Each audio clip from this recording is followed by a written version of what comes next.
வணக்கம். மகிழ்ச்சியோட ஒரு புது எனர்ஜியோட உங்கள் முன்னாடி நிற்கிறேன். டீலிமிட்டேஷன் என்னும் கருப்பு சட்டத்துக்கு எதிரான நம்ம போராட்டம் வெற்றி பெற்றிருக்கு. இந்த ஆபத்தை ஒரு வருஷத்துக்கு முன்பே அறிந்து இந்த வெற்றியை பெறுவதற்கான எல்லா பணியையும் அப்போவே நாம் தொடங்கணும். மாநில முதல்வர்கள், எதிர்க்கட்சி தலைவர்கள் ஒருங்கிணைப்பு கூட்டம் தொடங்கி நேற்று முன்தினம் கருப்பு கொடி ஏற்றி கருப்பு சட்ட நகலை கொளுத்தினேன். அதுவே நேற்று திண்டுக்கல்லில் வெற்றிக்கான வெடியை கொளுத்தினேன். தீ பரவட்டும்னு சொன்னேன். அது பார்லிமெண்ட் வரை பற்றிக்கிச்சு. 50-60களை பார்த்த பழைய திமுகவை பார்க்க வேண்டிய வரும்னு எச்சரித்தேன். அப்படின்னா என்ன என்று கேட்ட சில அறவைக்காடுகளுக்கு இதாண்டா திமுக பாருங்க என்று நேற்று ஸ்ட்ராங்காக காட்டியிருக்கிறோம். தொகுதி மறுவரையறை என்ற பேரில் முழுக்க பாஜகவுக்கு சாதகமாக கொண்டு வரப்பட்ட கருப்பு சட்டத்தை நாடாளுமன்றத்தில் தோற்கடித்த எல்லாருக்கும் தமிழ்நாட்டு முதலமைச்சராக என்னுடைய நன்றி நன்றி நன்றி. முக்கியமாக இதில் முழுக்க என் கூட நின்ன தமிழ்நாட்டு மக்களுக்கு தான் முதல்ல என்னுடைய நெஞ்சாத நன்றியை சொல்லணும். பெண்களுக்கான இடஒதுக்கீடு என்ற மாறு விஷயத்தில் இந்த சட்டத்தை பாஜக கொண்டு வர பார்த்தாங்க. ஆனால் இந்த ஏமாற்று திட்டத்தை முன்னாடி நின்று தோற்கடித்ததே பெண்கள் தான். அவங்களுக்கு என்னுடைய சல்யூட்.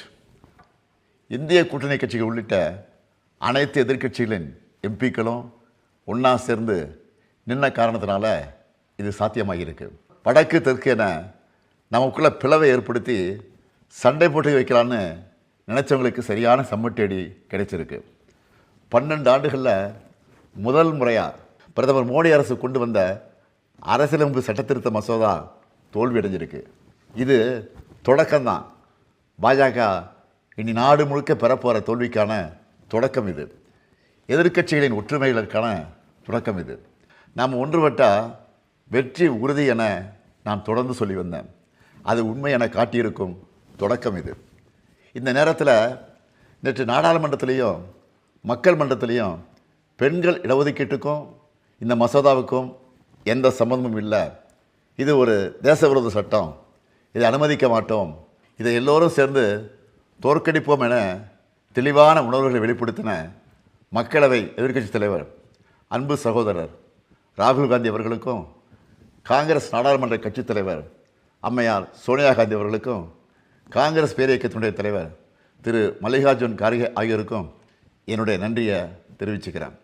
காங்கிரஸ் மட்டுமல்ல, திரிணாமுல் காங்கிரஸ் கட்சி தலைவர் அருமை சகோதரி மமதா பானர்ஜி, உத்தரப்பிரதேசத்தின் ஒளிவிளக்கு சகோதரர் அகிலேஷ், ஆம் ஆத்மி கட்சி தலைவர் அரவிந்த் கெஜ்ரிவால், ராஷ்ட்ரிய ஜனதா செயல் தலைவர் தேஜஸ்வி, தேசியவாத காங்கிரஸ் செயல் தலைவர் சுப்ரியா சுரே, பிஜு ஜனதா தலைவர் நவீன் பட்நாயக், ஜார்க்கண்ட் முக்தி மோர்ச்சா தலைவர் ஹேமந்த் சோரன், ஜம்மு காஷ்மீர் தேசிய மாநாட்டு கட்சி தலைவர் ஃபருக் அப்துல்லா, சிவசேனா தலைவர் உத்தவ் தாக்கரே, இந்திய கம்யூனிஸ்ட் கட்சியுடைய பொதுச் செயலாளர் சகோதரர் டி ராஜா, மார்க்சிஸ்ட் கம்யூனிஸ்ட் கட்சியுடைய பொதுச் செயலாளர் எம்ஏ பேபி, பிஆர்எஸ் கட்சி தலைவர் கே சந்திரசேகர ராவ், சிரோமணி அகாலிதள தலைவர் சுக்பீர் சிங் பாதல் ஆகிய தேசிய தலைவர்களுக்கும் என்னுடைய நன்றிகள்.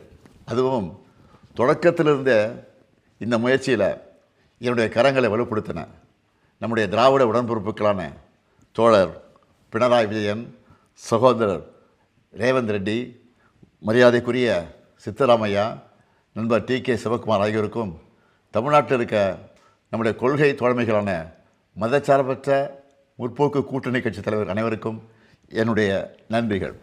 இப்போ நாம் பெற்றிருப்பது பாதி வெற்றி தான். 2001ஆம் ஆண்டில் செஞ்ச மாதிரியே இப்போவும் அடுத்த 25 ஆண்டுகளுக்கு, அதாவது 2051 வரை தொகுதி எண்ணிக்கையை மறுவரையறை செய்கிறத தள்ளி வைக்க அரசியலமைப்பு சட்டம் திருத்தம் கொண்டு வரணும். அது மட்டுமல்ல, பெண்களோட இடஒதுக்கீட்டுக்காக 2023ஆம் ஆண்டே நாம் ஆதரித்து நிறைவேற்றின சட்டத்தை எந்த நிபந்தனையும் இல்லாமல் பாஜக அரசு உடனடியாக இப்போ இருக்கிற உறுப்பினர் எண்ணிக்கைக்கே அமல்படுத்துகிறோம். அதுதான் முழு வெற்றியாக அமையும். அதுக்காக போராடுவோம். மகிழ்ச்சியான இந்த நேரத்தில் இந்த தொகுதி மறுவரையறை சட்டம் யாரெல்லாம் நம் நண்பர்கள் என மட்டும் அடையாளம் காட்டலை, தமிழ்நாட்டின் துரோகிகள் யாருன்னு அவங்க வாயாலே சொல்ல வச்சிருக்கு. அப்படி துரோகம் செஞ்ச பழனிசாமியின் அடிமை கும்பலுக்கு தேர்தலுக்கு முன்னாடியே படுதோல்வி கிடைச்சிருக்கு. பழனிசாமி டெல்லியோட ஏஜென்ட் என்பது மீண்டும் நிரூபணமாகியிருக்கு. நம்ம திராவிட இயக்க வரலாறு என்ன? இந்திய அரசியலமைப்பு சட்டத்தில் முதல் சட்ட திருத்தத்துக்கு போராடி இடஒதுக்கீட்டை கொண்டு வந்தது திமுக. எப்பெல்லாம் இந்தி திணிப்பு வருதோ அப்பெல்லாம் உறுதியாக போராடி வென்றது திமுக. அதே மாதிரி தான் நேற்று தமிழ்நாட்டோட உரிமைகளை பிரதிநிதித்துவத்தை தடுக்க நினைச்சதை போராடி வென்றிருக்கு திமுக. இந்தியாவே இன்றைக்கி திராவிட முன்னேற்றக் கழகத்தை பற்றி உயர்வாக பேசுது. நம் வெற்றிகள் தொடரும்.